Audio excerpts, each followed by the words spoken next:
and this is the only JavaScript questions that you will be needed to crack the interview. अब ये जो है part 2 है, इसका मैं ऑलरेडी पार्ट 1 बना चुका हूँ, जो कि हम आपको यहाँ पे आई बटन में दे देंगे। तो पहले जाओ जाके उसको देखो, बिकॉज उसमें थोड़े से हमने इजी क्वेश्चंस कवर कर रखे हैं इंस्टेड ऑफ हार्ड क्वेश्चंस, क्योंकि पार्ट 2 में हमारे पास हमने थोड़े से हार्ड क्वेश्चंस लिए हुए हैं। तो उनको समझने से पहले इजी क्वेश्चन समझ लेना पार्ट 1 में जाके, एंड देन पार्ट 2 में इसमें आना।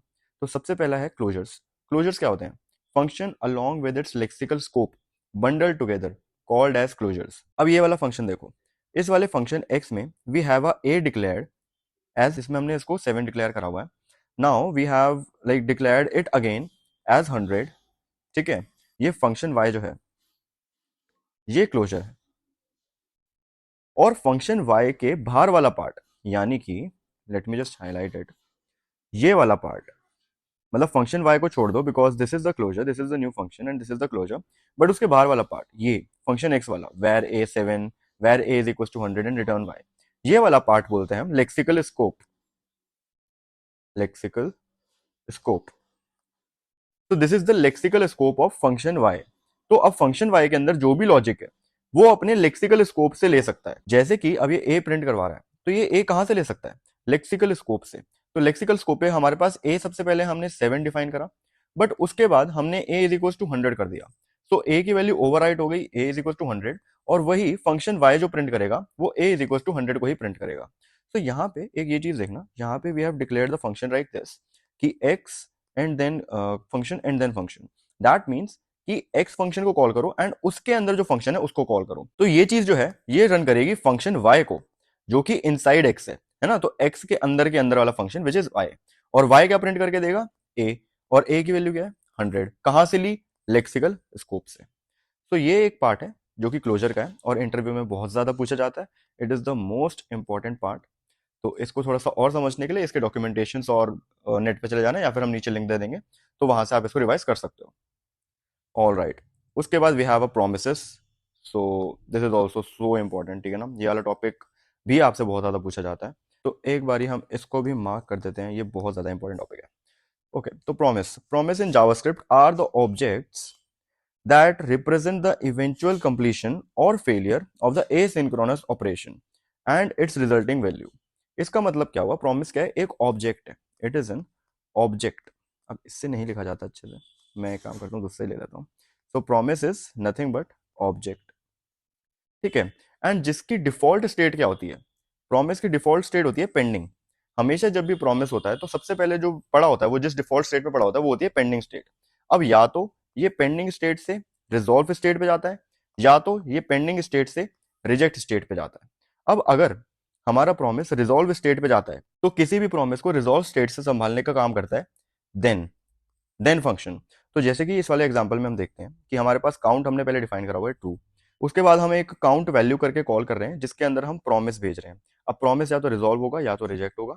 तो इसके लिए इफ काउंट, इफ हमारा काउंट, अब सिर्फ हमने इफ काउंट लिखा है तो इसका मतलब क्या है? यहाँ पर हमने रिजॉल्व लिख रखा है, तो resolve there is a count value. अगर एल्स, अगर वो काउंट नहीं है, यानी कि अगर यहाँ पे फॉल्स है, तो ये एल्स वाला चलाएगा और इसको रिजेक्ट करके there is no count value, ये रिजेक्ट में भेज देगा। अब हमने यहाँ पे कंसोल लॉग करा हुआ है काउंट वैल्यू, तो काउंट वैल्यू यहाँ पे क्या आ रही है हमारे पास? प्रॉमिस रिटर्न कर रही है, ठीक है, बिकॉज हमने प्रॉमिस बनाया तो वो प्रॉमिस रिटर्न करेगी। एंड कौन सा प्रॉमिस रिटर्न कर रही है? रिजॉल्व प्रॉमिस रिटर्न कर रही है, बिकॉज हमारे पास यहाँ पे जो काउंट की वैल्यू है इनिशियली वो ट्रू है, बट अगर यही वैल्यू फॉल्स होती तो वो, सॉरी एक मिनट, अगर ये वैल्यू हमारे पास फॉल्स होती तो हमें क्या रिटर्न होता है? यहाँ पे रिजेक्ट, ठीक है। और उस रिजेक्ट के अंदर क्या होता? There is no count value. तो इतना सही है प्रॉमिस। प्रॉमिस इन जावास्क्रिप्ट, एक बार इसको फिर से पढ़ लेना, इंटरव्यू में तुमको जैसे आंसर करना होगा वो इसके हिसाब से कर देना, ठीक है। ये मैंने जस्ट थ्योरेटिकल पार्ट के लिए रखा हुआ है कि वहां पे तुम बता पाओ, एक एक्सप्लेन कर पाओ चीज को, बाकी समझने के लिए वाला पार्ट काफी है। All right, now let's move on to the async await thing. Instead of the promise async await बहुत ज्यादा यूज होता है। एंड क्यों होता है? तो एसिंक, अब जैसे प्रोमिस होते हैं, जब कोई भी एसिंक्रोनस कॉल मारी जाती है तो प्रॉमिस रिटर्न होता है, ठीक है। तो उसी प्रॉमिस को हैंडल करने के लिए वी यूज अवेट। अब प्रोमिसेस के साथ प्रॉब्लम ये थी कि वो एसिंक्रोनस फंक्शंस को अच्छे से हैंडल नहीं कर पाता था। मान के चलो कि हमारे पास 2-3 एसिंक्रोनस ऑपरेशंस चल रहे हैं, ठीक है। अब इन सब के लिए हमें अलग अलग प्रॉमिस बनाना पड़ता था। और मान के चलो जैसे ये वाला चल रहा है, तो अब ये वाला पूरा नहीं हुआ, ये सीधा आगे बढ़ गया। अब फिर ये वाला पूरा नहीं हुआ, ये सीधा आगे बढ़ गया। So this behaviour is very wrong. तो इन सबको चेंज करने के लिए हमारे पास एसिंक अवेट आए, और एसिंक का मतलब क्या है? एसिंक का मतलब कुछ नहीं है, just it is used to declare a asynchronous function. कोई भी एसिंक्रोनस कॉल है, कोई आपकी एपीआई है, ठीक है, उस एपीआई को कॉल मतलब उस एपीआई को बताने के लिए कि भाई ये एसिंक्रोनस फंक्शन है, एसिंक्रोनस एपीआई कॉल जा रही है, तो उसको जस्ट डिक्लेयर करने के लिए we use an async. And उसके आगे लाइक अवेट जो है, आप बस एसिंक के साथ ही लगा सकते हो, वैसे अवेट का कोई अस्तित्व नहीं है। So this keyword makes the function pause the execution and wait for a resolve promise before it continues. अब इसका मतलब क्या हुआ, एक बारी हम स्क्रीन पे चलेंगे अपनी और देखेंगे इसको लाइव कोड करके। देखो हमारे पास एक फंक्शन है एसिंक्रोनस फंक्शन, ठीक है, क्योंकि इसमें एसिंक कॉल आएगी एंड इसमें सबसे पहले हम कंसोल लॉग कर रहे हैं कॉलिंग। तो सबसे पहले तो हमारे पास कॉलिंग कंसोल लॉग होगा जो हम यहाँ पे इसको रन करेंगे। उसके बाद we have a variable const जिसमें we have a result, and result के अंदर क्या आएगा, एक फंक्शन कॉल कर रहे हैं जिसके अंदर आगे हमने लगा दिया अवेट। तो हम रिजल्ट तब तक कंसोल लॉग नहीं करेंगे जब तक ये रिजॉल्व नहीं हो जाएगा। तो now we are calling this function resolve after 2 seconds, और रिजॉल्व आफ्टर 2 सेकंड्स का लॉजिक यहाँ पे लिखा हुआ है that it is a new promise जिसमें we have to resolve it within 2 seconds. ठीक है, 2 सेकंड के अंदर ये रिजॉल्व होगा, और जो भी चीज रिजॉल्व के अंदर है वो हो जाएगी प्रिंट, जैसे कि रिजॉल्ट। तो यहाँ पे सेट टाइम आउट हमने यूज करा है, if you know about it तो वेरी गुड, वरना पार्ट 1 में मैंने समझाया हुआ है, जाके देख लेना। सो आफ्टर 2 सेकंड्स, तो सबसे पहले क्या होगा, हमारे पास कॉलिंग होगा यहाँ पे प्रिंट, उसके बाद after 2 seconds we will be seeing result. So let's go run calling 1 2 result. So that's how it works. This is the like main need of async and await. अगर मान लो यहाँ पे मैं एक console log लगा देता हूँ, console.log, और इस console log में मैं लिख देता हूँ वेटिंग, नहीं रुक जा, प्रिंटिंग अपना प्रॉमिस। ठीक है, तो ये जो कंसोल लॉग मैंने यहाँ पे लिखा है ये भी 2 सेकंड्स के बाद ही प्रिंट होगा, क्योंकि ये सबसे पहले इसको प्रिंट करवाएगा, यहाँ पे रिजल्ट भरवाएगा कि भाई रिजल्ट क्या आ रहा है आफ्टर कॉलिंग दिस फंक्शन। जब ये आ जाएगा उसके बाद ये आगे चीजें करेगा, वरना ये होल्ड पे रहेगा, ये पॉज रहेगा, जैसे कि मैंने समझाया था कि await is used to pause the execution, to pause the execution. ठीक है, तो अब यहाँ पे इसको रन करते हैं, calling 1 2 and this printing promise result. So that's it. अब वापस अपने iPad की स्क्रीन पे चलेंगे। So now let's move on to the functions, some important functions in JavaScript जो कि आपसे इंटरव्यू में बहुत ज्यादा पूछे जाते हैं। तो सबसे पहला है डॉट स्प्लिट। डॉट स्प्लिट का मतलब क्या है? Built in string method used to divide into an ordered list of substrings, placing these substrings into an array.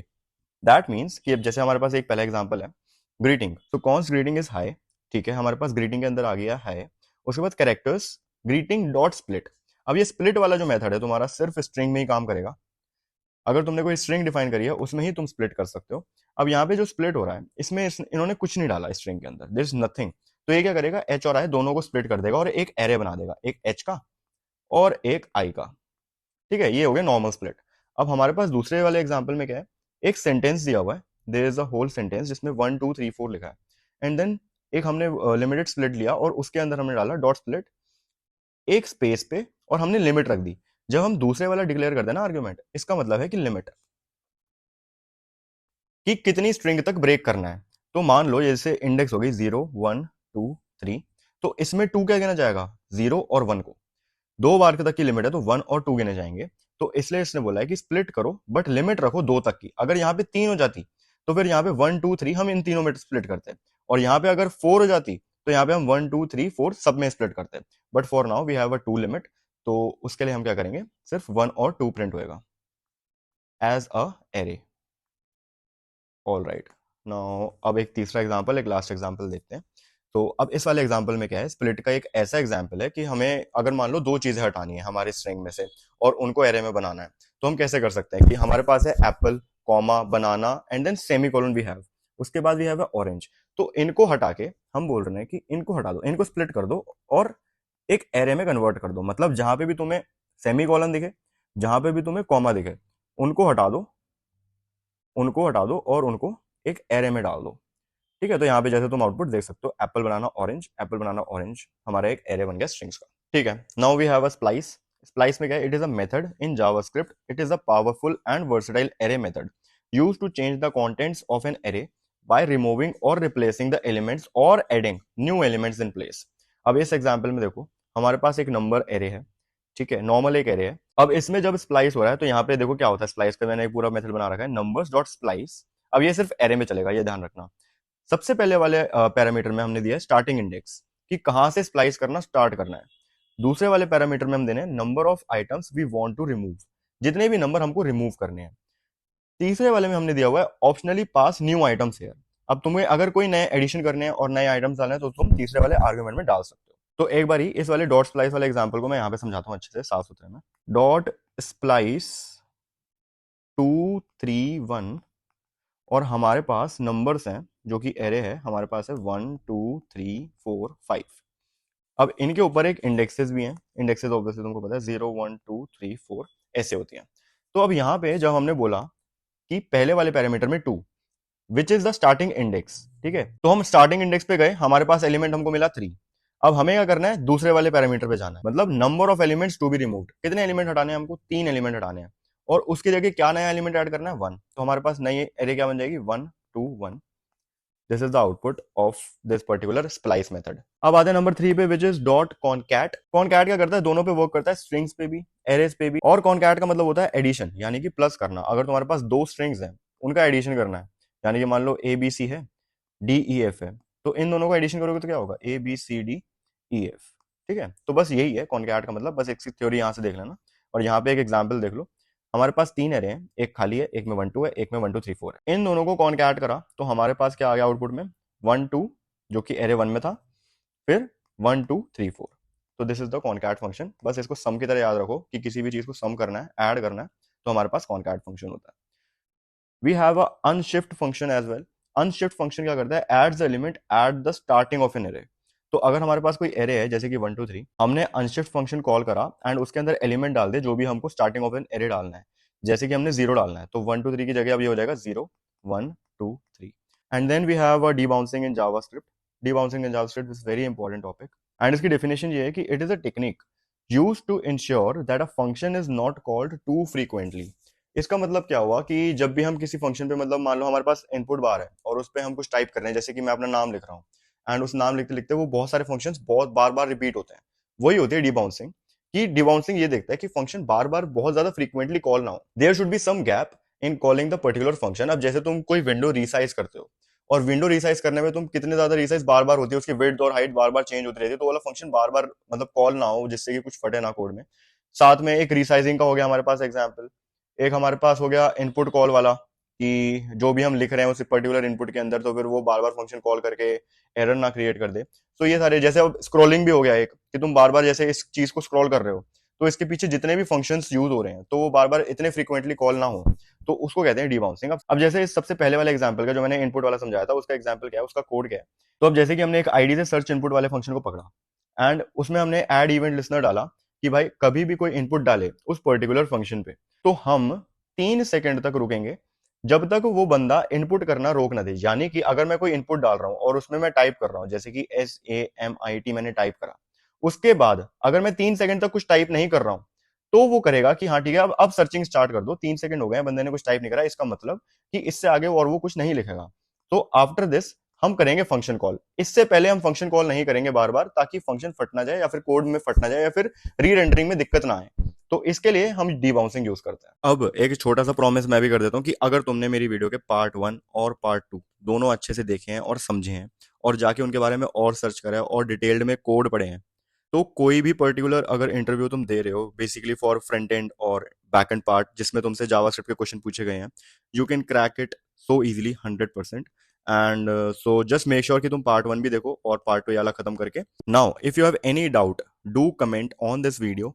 साथ में तुम्हें कोई नई टिप्स और ट्रिक्स सीखनी है कि भाई अगर तुम इंटरव्यू के वक्त किसी चीज का आंसर नहीं कर पा रहे तो उसको कैसे हैंडल करना है, उसके लिए बता देना, हम नीचे इसके लिए नया वीडियो बना सकते हैं, इसी सीरीज में ऐड कर सकते हैं।